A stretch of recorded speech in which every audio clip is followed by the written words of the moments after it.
Iniciando agora oficialmente. Boa noite a todos. Boa noite. Que a paz de Jesus nos envolva nessa noite.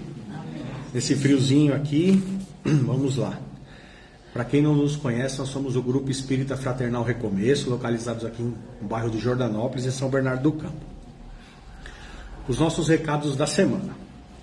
Celulares, por favor, desliguem o modo avião, manter silêncio e o uso da máscara é opcional. Fica a critério de cada um.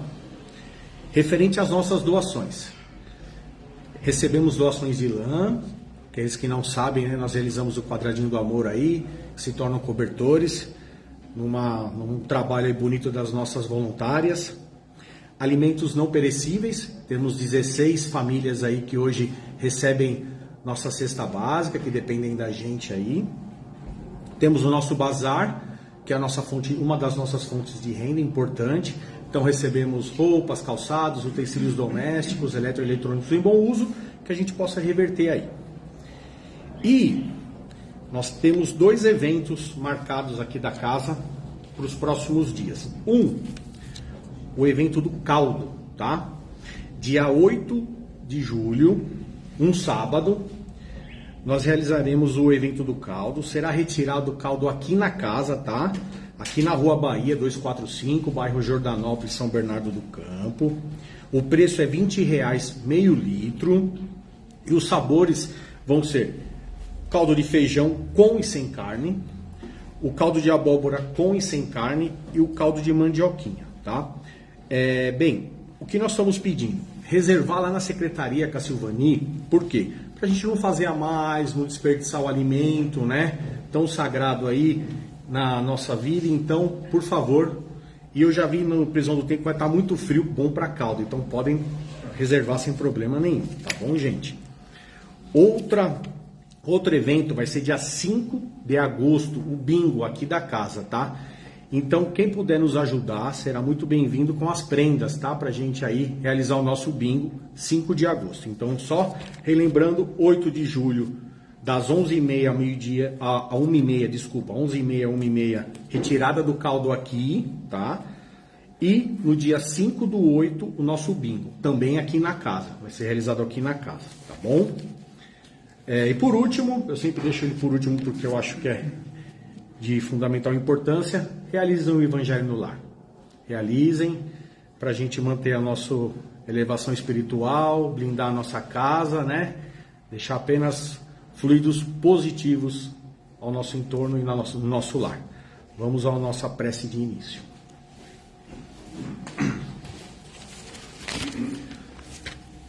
Vamos fechando os nossos olhos, acalmando o nosso coração, relaxando o nosso corpo físico e agradecendo por mais essa noite aqui nessa casa, recebendo toda a nossa vibração, recebendo tudo que é mais bonito que temos nessa vida, a fé. E mediante a isso, vamos realizar nossa vibração de cura. Segue. Que Jesus e suas falanges de espíritos de luz visitem os lares de todos os doentes neste momento, levando energias curativas e bálsamos de paz e de amor. Que todos que enfrentam o câncer, a depressão e demais doenças do corpo físico e espiritual busquem no Deus que habita o próprio ser a força que continua a lutar. Que as dores que puderem ser amenizadas sejam amenizadas. Que as feridas que puderem ser cicatrizadas sejam cicatrizadas. Que as doenças que puderem ser curadas sejam curadas. Que todas as doenças tragam aos que sofrem o aprendizado espiritual. Que todos que sofrem compreendam que a vida sempre sabe o que faz e que busquem em Jesus o amparo, o consolo e a paz. Que o Mestre Jesus envolva a todos com sua luz, inspirando-lhes coragem, resignação e fé. Que a espiritualidade maior derrame uma chuva de energias curativas sobre os lares dos doentes e sobre todos os leitos hospitalares. Que assim seja, graças a Deus. Oremos. Pai nosso que estás no céu, santificado seja o vosso nome. Venha a nós o vosso reino. Seja feita a vossa vontade, assim na terra como no céu. O pão nosso de cada dia nos dai hoje. Perdoe as nossas ofensas, assim como nós perdoamos a quem nos tem ofendido, e não os deixeis cair em tentação, e livra-nos de todo o mal. Que assim seja, graças a Deus. Hoje a palestra com o nosso querido irmão Eduardo, uma boa palestra a todos. Muito bem. Boa palestra. Não liga para papelada aqui não, que é tudo cola, depois você... Tá tudo certo. Obrigado. Eduardo, o senhor não está de terno e gravata? Oi? O senhor não está de terno e gravata? Não. Não sei o nome disso aqui, acho que é blusa, né? Não, que é isso. E eu vou falar uma coisa, esse negócio de paletó e gravata, terno e gravata. Porque não é só terno, paletó também, né? Eu trabalhava como vendedor no centro de São Paulo. Então eu frequentava hotéis, restaurantes, indústrias e fornecia produtos alimentícios, perecíveis. E tinha que ir de paletó e gravata. Eu morava em Ribeirão Pires. 7 horas tinha que estar no centro de São Paulo andando para tirar os pedidos, né, para passar para a companhia, para fazer entrega. Nessa época do ano aqui, quando eu levantava lá em Ribeirão, estava geando. Você olhava aquela névoa, assim, você abria a boca para falar, já saía aquele vapor, né? Então eu usava uma pijama para por baixo da calça. Quando esfriava tinha uma ceroula também, né? A calça, camiseta, camisa, paletó, gravata e saía com frio. Não levava blusa, porque saía com frio. Quando chegava em São Paulo já estava o sol aparecendo. Mais ou menos na hora do almoço, tinha que tirar tudo. Não aguentava, porque esquentava, né? Então era um sufoco danado ali. E a gente tinha que aguentar essa coisa, né? Quando chegava em casa, no fim da tarde, já estava esfriando. Então era um sofrimento terrível, né? Mas naquela época a gravata era uma boa, viu? Porque lá segura, não deixa que entra. Abafava, protegia. Mas tudo bem, tudo questão de moda, né? Mas eu me lembro também que tinha cinemas em São Paulo. Um deles era o Metro, não sei se era o tempo de vocês, mas você não entrava sem gravata, não. E se você fosse sem gravata, eles te alugavam uma gravata para poder entrar. E eu achava bonito isso aí, né? Mas está totalmente dispensável hoje em dia, né? Mas não deixa de ser bonito. Tudo tem o seu tempo, tudo tem a sua época, né? Os nossos costumes são assim. Eu acho que a única coisa que não deveria ter um tempo e acabou é o hábito de nós nos aproximarmos de Deus, procurarmos Deus.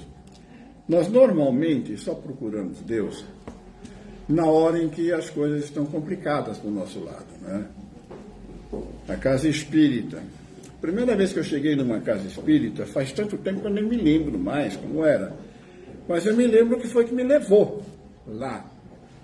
E era uma situação dolorosa. Problemas de envolvimento com espíritos. Quando você é uma pessoa religiosa, ou procura ter sempre um comportamento exemplar, corta o exemplar, isso é hipocrisia minha. Um comportamento condigno com a sua consciência. Quando você faz coisas das quais a sua consciência não te acusa, beleza. Agora, quando você faz coisas que depois a sua consciência chega e pergunta, pô, meu, não precisava ter feito isso. Ou quando a consciência te pergunta, pô, meu, por que você não fez isso? Perdeu uma chance de fazer alguma coisa que presta, alguma coisa boa, né? Então, esse é o guia que mostra para nós se estamos nos comportando bem ou não.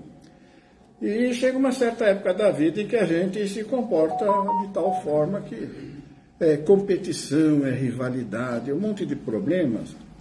E a sua consciência te faz cobranças, começa a te pegar no pé. E aí é a hora em que os maus espíritos, não estou falando maus espíritos naquele que vem para te tentar, mas naquelas companhias que, por fazerem as coisas que a gente faz, coisas erradas que a gente faz, ter aqueles hábitos desagradáveis, não, prejudiciais que nós temos. Desagradável não é. Nós não fazemos nada desagradável. Nós fazemos coisas que podem não ser corretas, não são boas, mas desagradáveis não são. A gente só faz coisa agradável, né? Então, você começa a fazer algumas coisas desagradáveis, algumas coisas que trazem consequências ruins, e esses espíritos que pensam da mesma forma e se comprazem do mesmo modo. Por exemplo, fazer fofoca. Se você começa a fazer fofoca, os fofoqueiros estão tudo em volta. O sujeito que tem o hábito de beber, quando ele entra no bar, ele está cercado. Você já viu aquela nuvem de urubu que cerca a carniça? Igualzinho. Então os maus espíritos vão atrás, eles empurram, aconselham, induzem você a tomar um drink, aí, porque é para dar para eles também, né? Não tem aquela mania de jogar um pro santo? Não é aquele que eles querem. Eles querem aquele que você toma, porque aí eles encostam em você e, ó, sorvem de canudinho. Então você gasta seu dinheiro, faz besteira, né? Fala coisa que não deve, passa vergonha, destrói a sua imagem e eles usufruem. Então foi isso que me levou na casa espírita. E eu fui lá, uma casa espírita não muito longe daqui, não, muito boa. E o salão era no segundo andar. E tinha uma escadaria. Minha mulher que me levou, eu não queria ir. Meu negócio era outro papo, outro tipo de casa espírita, tá certo? Dá para entender, né? É aquele que você gira. Então, eu fui. Eu subi a escadaria de 4. E quando chega lá em cima, a pessoa que estava falando, o expositor, era um senhor simples, humilde, já de uma idade considerável, pobre, né? Se vestia da forma mais simples possível. E quando eu vi aquele cara subindo na tribuna, eu falei, isso aqui pode prestar. A hora que ele abriu a boca e falou boa noite, eu entrei na dele. Naquela hora eu percebi que estava diante de um espírito iluminado, que sabia o que dizia, sabia o que queria e acreditava em tudo que fazia. Naquela hora eu vi um homem de bem. Eu vi um homem que conhece o espiritismo, que recebe e dá e faz isso com amor. Eu senti amor. Eu falei, para mim chega, minha vida. Daqui eu não saio mais. E nunca mais saí daquela casa, né? E eu me tornei espírita. Mentira. Eu estou tentando me tornar espírita, porque se tornar espírita é uma coisa muito difícil. Não é fácil não, viu? Não é fácil. Porque para você se tornar espírita, a palavra que você vai tirar do seu vocabulário é eu. Esse pronome a gente deixa de pronunciar. Nós. Substitui o eu por nós. Então, uma vez que se entra na casa espírita, e a gente começa a viver aquela realidade, a primeira coisa que a casa espírita faz para nós é nos fornecer as explicações de quem somos, de onde viemos, para onde vamos, o que estamos fazendo aqui, o que Deus espera de nós, o que nós temos necessidade de conhecer para poder fazer aquilo que nos propusemos fazer quando viemos a este mundo.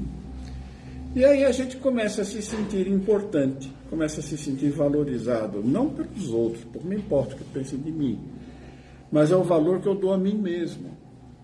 Porque a minha consciência parou de pegar no meu pé. Quando a consciência parou de pegar no teu pé, você já ganhou um ponto. Olha, você pode discutir com quem quiser, trocar ideias, dialogar, se justificar perante qualquer pessoa, mas com a sua consciência não tem jeito. Porque você sabe com quem você está falando. Tua consciência sabe quem você é. Então não adianta falar, não tem conversa. A nossa consciência é soberana.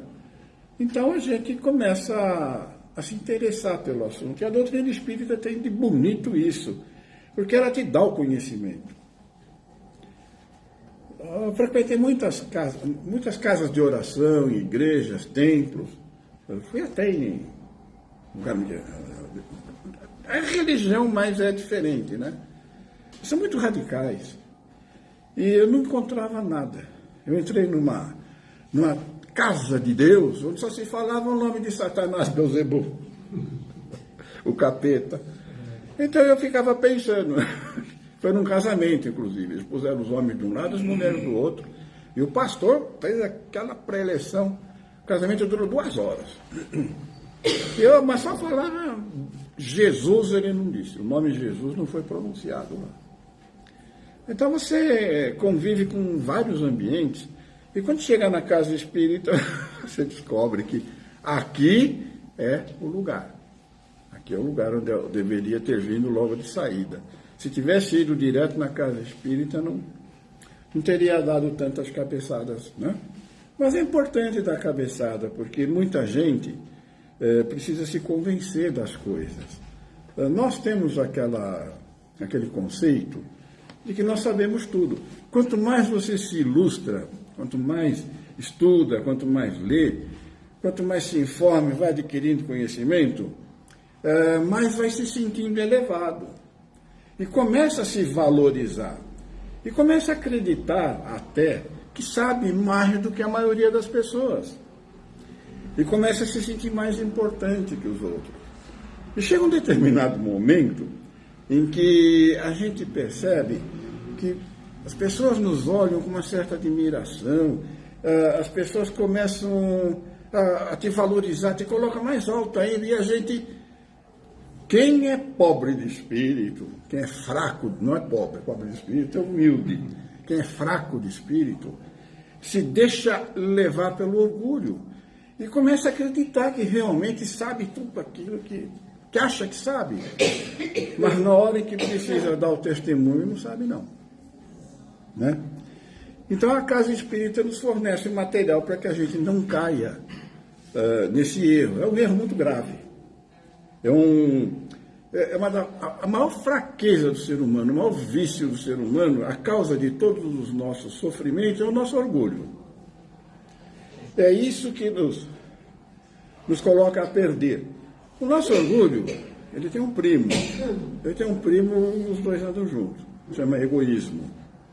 Quando você acha que é melhor que todo mundo, você começa a achar que tem mais direitos que os outros. E, além de se colocar no lugar mais alto, ainda começa a achar que tem direito a tudo que os outros têm também. Você chega e fala, que bolsa bonita a sua, dá para mim. Você fala, não, né? Aí você toma. Quem acha que tem mais direito que os outros, começa a se apossar daquilo que acha que lhe pertence. Não, eu sou melhor que você. A gente começa a exigir ser reverenciado, que estenda um tapete vermelho para você chegar. É a prepotência, a vaidade do ser humano, né? É a pior enfermidade que tem. Essa é a pior enfermidade que tem. O orgulho é a causa primeira da doença do ser humano. Nós somos moralmente doentes e enfermos justamente por causa do orgulho. Jesus disse uma vez que o médico não é para aqueles que são sãos, mas para aqueles que são enfermos. Né? Isso é porque a sociedade, né, as pessoas, os orgulhosos, os prepotentes da sociedade onde Jesus vivia, eles viviam criticando o fato de Jesus estar sempre acompanhado de pobres, de mendigos, de gente que eles achavam que eram pecadores, né? Prostitutas, doentes, leprosos. Jesus anda com essa ralé, com essa laia. E foi nessa que Jesus disse que quem precisa do médico são os enfermos. A gente às vezes fala, eu não preciso de médico para nada, eu estou bem de saúde. Você pode estar de saúde física bem, sem problema. Mas a saúde a que Jesus se refere não é essa. É a saúde moral. E a nossa saúde moral nos engana demais. Nos engana muito. Então todos nós temos necessidade de médico. Mas não do doutor que cobra pela receita. Aliás, hoje nem precisa mais, porque nós temos um sistema de saúde aqui, que São Bernardo não, que hoje não. Eu fui no SUS lá. Você tem necessidade, você vai e te atende, te faz o que precisa. Esse a gente encontra. Quando um físico reclama, você vai e corre atrás. Mas nós temos necessidade de um outro médico. O médico que vai nos fornecer o material, o subsídio espiritual para que a gente esteja moralmente sadio. Tem uma frase famosa que diz assim, que a mente sadia, o corpo sadio, né? A mente não é sadia num corpo sadio. E o corpo não é sadio numa mente que não é sadia, não. Porque o corpo e espírito estão interligados. Nós usamos um corpo físico como veículo, como ferramenta de trabalho, para que a gente possa realizar as nossas ações. Nós precisamos nos comunicar com as pessoas, nós temos trabalhos a fazer e precisamos estar fisicamente aptos a cumprir esse nosso trabalho. Então a gente tem que se cuidar realmente do corpo. Mas antes de cuidar do corpo é necessário cuidar da alma, né? Se você não está espiritualmente sadio, você comete todo tipo de excessos com o seu corpo físico. Você se esforça demais, você se exercita demais, ou de menos, né? Porque a gente acha, não, o camarada que só pensa em trabalhar, não descansa, o camarada que só pensa em fazer farra. Eu vejo a gente que gosta de fisicultura, nada contra, eu acho que é mais saudável. Frequentar uma academia é uma coisa boa. Mas não 3 vezes por dia. Não fazer exclusivamente isso. Só isso. O resto, não. Nós temos que ser regrados em tudo. Tudo tem o seu tempo, tudo tem a sua hora, tudo tem o seu espaço, tem o seu momento. Porque a gente começou a falar, né?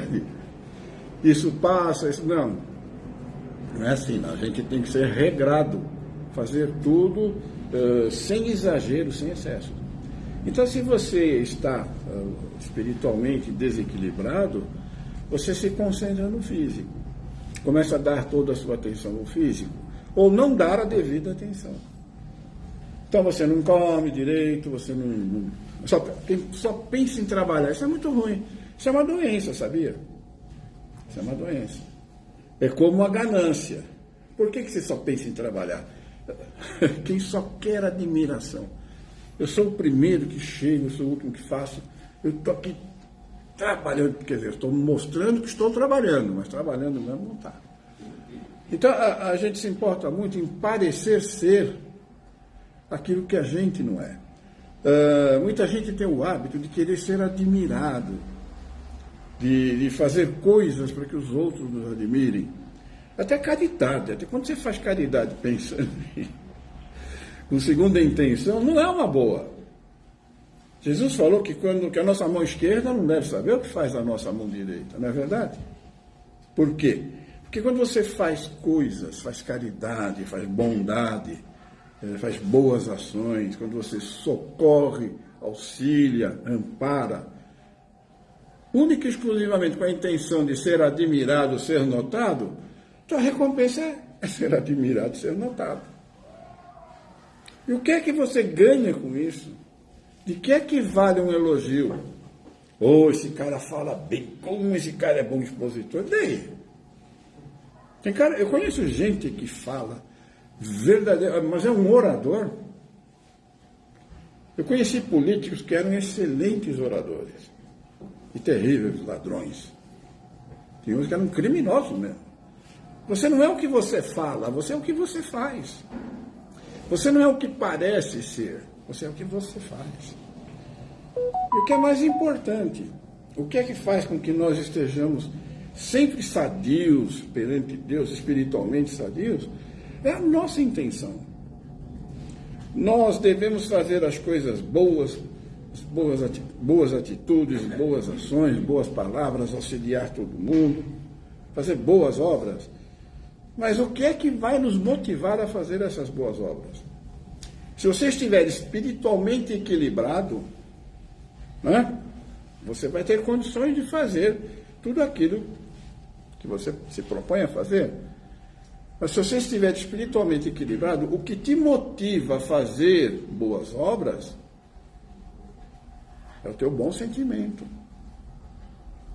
O homem de bem, o espírito de bem, ele tira as suas boas ações motivadas pelo bom sentimento que tem na sua natureza, na sua alma. Né? E o homem mau, ele faz as coisas ruins que faz, motivado pelos maus sentimentos que ele tem na sua essência, na sua forma de ser. Não é assim que funciona? Então nós temos que estar em perfeito estado de saúde espiritual. E como é que a gente vai fazer isso? Vocês conhecem algum médico espiritual? Hã? Qual é o médico que vai resolver meus problemas espirituais? É fácil. O médico que vai nos resolver os problemas espirituais é Deus. E Deus fala conosco, Ele manda os seus ministros falar conosco. Nosso mentor é um, nosso guia espiritual é outro. Nossos mentores e nossos amigos espirituais não são simplesmente desencarnados. Eu tenho um anjo da guarda, você sabia? Vocês têm também.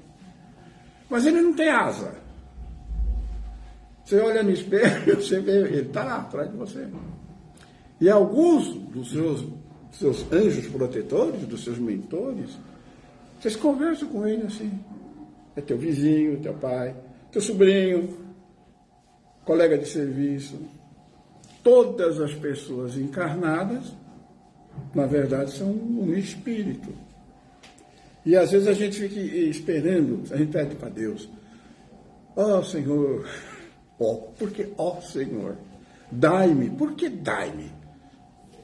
Por que usar essa linguagem bíblica? Sabe por que a Bíblia é escrita naquela linguagem? Porque eles não traduziram direito, não.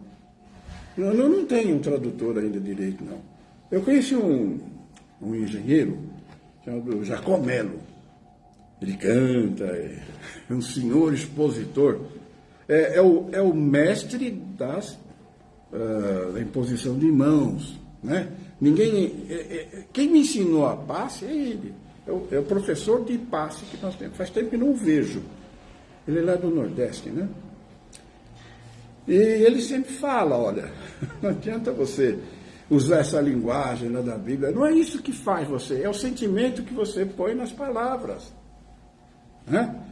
Então, para eu rezar para Deus, para eu pedir ajuda para Deus, eu tenho que... aí eu não sei rezar, ó Senhor, dai-me, olhai. Por que olhai? Né? Então, às vezes a gente faz a prece curta e grossa. Eu faço palestra em Ribeirão Pires na última quarta-feira do mês. Toda última quarta-feira do mês.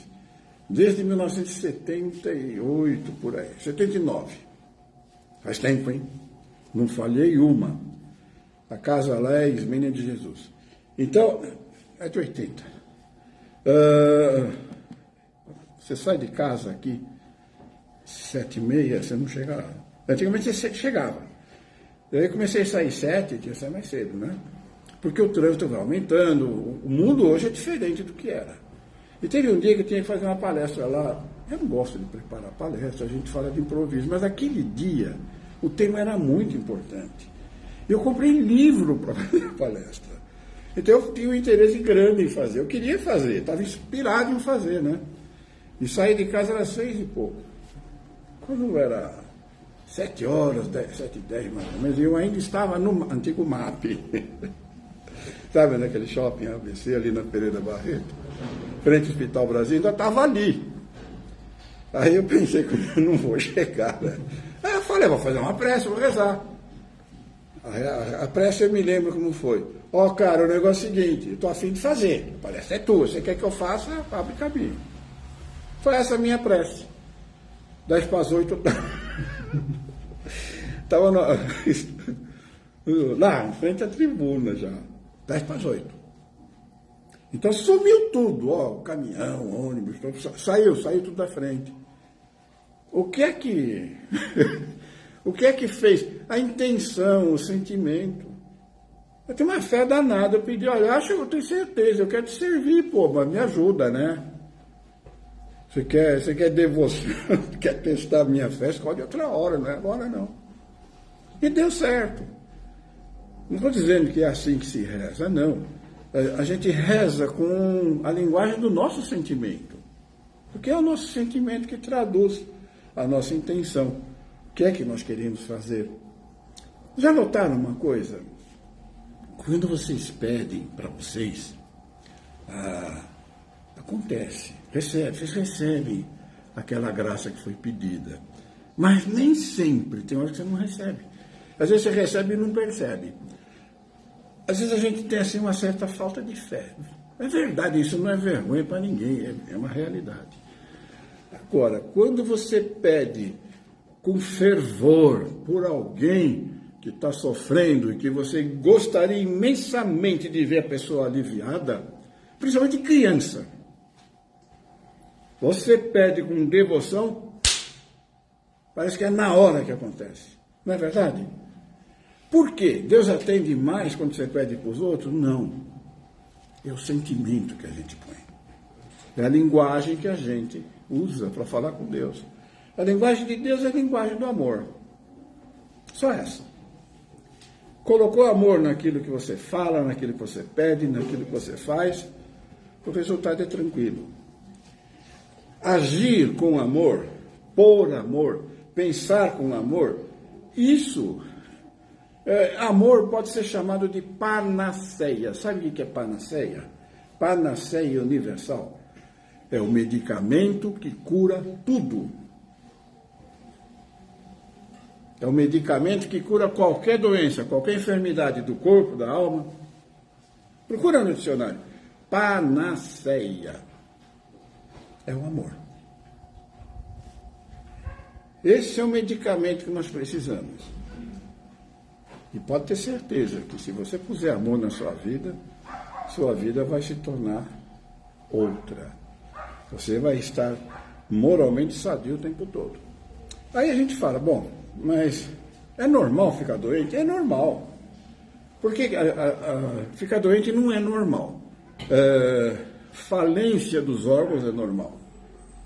Nós não fomos planejados para viver 250 anos. A gente fala, mas o Maomé viveu 900? Tudo conversa. Aqueles anos todos, 600 anos, 400, isso é tudo conversa. A contagem de tempo era lunar. Um ano durava 28 dias, viu? Eles não sabiam que a Terra gira em torno do Sol e que um ano são 365 dias. Não, isso é coisa nova. Aquela gente antiga lá que viveu tudo isso, calendário lunar, porque você vê a Lua. A Lua está cheia hoje. Já passou um ano. Era isso. E outras coisas também. Né? Mas nós não fomos planejados para viver 300 anos. A nossa vida deve durar uns 120, por aí. É a faixa passível de ser alcançada. Então nós usamos um corpo físico para exercer uma série de atividades durante um período em que nós vamos aprender coisas novas e colocar em prática os nossos ensinamentos, o nosso aprendizado, o nosso conhecimento. Aí você tem que baixar o corpo na sepultura e tirar uma fase de recuperação, adquirir novos conhecimentos, descanso lá na espiritualidade. É normal. Você tem que trocar de corpo, trocar de pessoas, de ambientes, porque nós temos o nosso crescimento implica em você mudar de ambiente. Às vezes nós convivemos com as pessoas, nós damos a ela tudo que podia dar e aprendemos tudo que podíamos. Não tem mais necessidade de estar junto, nós já cumprimos o nosso papel. É necessário agora levar isso para outros. Ou procurar outros que saibam mais para nos ensinar. É assim que se dá a evolução. Então a nossa vida tem uma duração. Passou aquela duração, os órgãos vão se desgastando. Tudo se desgasta, né? Eu olhava no espelho antes e falava, gato. eu olhava no espelho, eu gostava do que eu via. Agora eu olho para o meu espelho e vejo uma uva passa. Ou uma mecha seca. Mas é natural. É sinal que eu já não tenho mais aquele fôlego de garoto, né? Tá certo? Então, conforme você vai amadurecendo e seus órgãos vão se desgastando, é perfeitamente natural que você diminua o seu ritmo. Se nós formos mentalmente sadios, sãos, nós vamos entender isso. E nós vamos nos comportar como tal. Eu não posso querer ser um garotão, porque eu não sou um garotão. Fica até ridículo, né? Pensou? Um cara de 70 anos querendo bancar o galã aí, não dá, né? Andando atrás das menininhas, tem que andar atrás das coroas, não é? Cara, nem isso eu tenho que fazer. Nem isso eu tenho que fazer. Eu tenho a minha. Eu não tenho que andar atrás. Se eu quisesse andar atrás de outras, eu não tinha que escolher uma. Eu tirei uma mulher da casa do pai dela para viver comigo. Minha obrigação é com ela. Se eu sou um espírito sadio, espiritualmente sadio, moralmente sadio, eu vou saber respeitar as pessoas, vou saber respeitar os meus compromissos, as minhas atitudes e o meu local. Então, quem é sadio não precisa de médico, não precisa. Agora, quem não é, precisa. Mas como nós sempre corremos o risco de deixar crescer um pouquinho, como é que é? Tomar um sorvete a mais, aquele sorvete do orgulho, na hora errada, a gente pode ter uma recaída em algum lugar, em algum outro.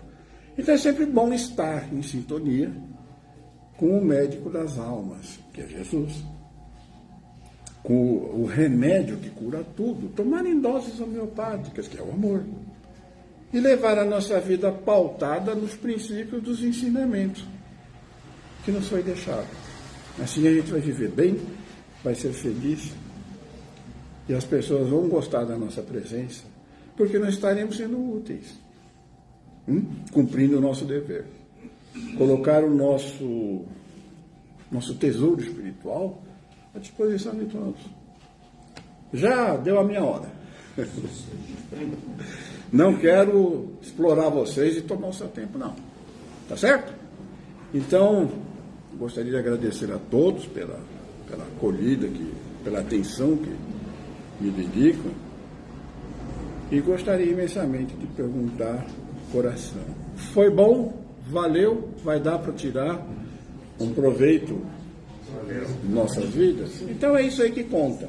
É para isso que nós estamos aqui, é para isso que nós nos reunimos. Para crescermos juntos. Legal? Muito obrigado, meus queridos. Muita paz e até o próximo encontro, que será quando Deus achar que deve ser. Boa noite a todos. E vamos levar a água. Muito obrigado, Eduardo. Obrigado mesmo.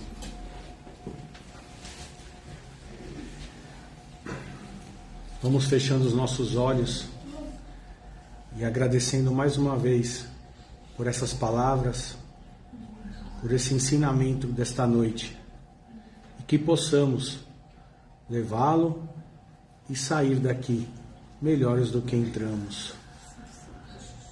E vamos orando: Ave Maria, cheia de graça, o Senhor é convosco. Bendita sois vós entre as mulheres, bendito é o fruto do vosso ventre, Jesus. Santa Maria, Mãe do Mestre, roga por nós, filhos ainda imperfeitos, e agora, por toda a eternidade, que assim seja, graças a Deus.